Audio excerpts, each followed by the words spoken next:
Hi guys, preparing for Maui this season with a big focus on my starboard tack. The idea was to combine Fuerteventura and Gran Canaria, but the Canaries didn't deliver much wind lately.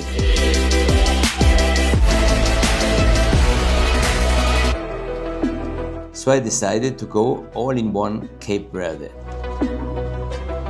2 trips, almost 30 days on the water.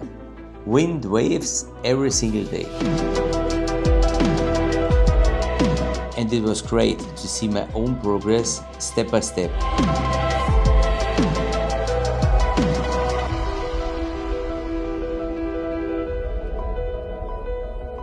But on the last day I hit the reef and cracked the rib. Now I had some weeks of recovery mode, trying to be ready for my first competition of the season, the Quattro Maui Pro-Am.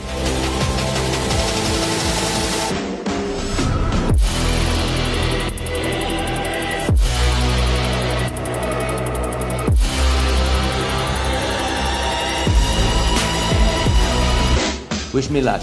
See you on the water, guys.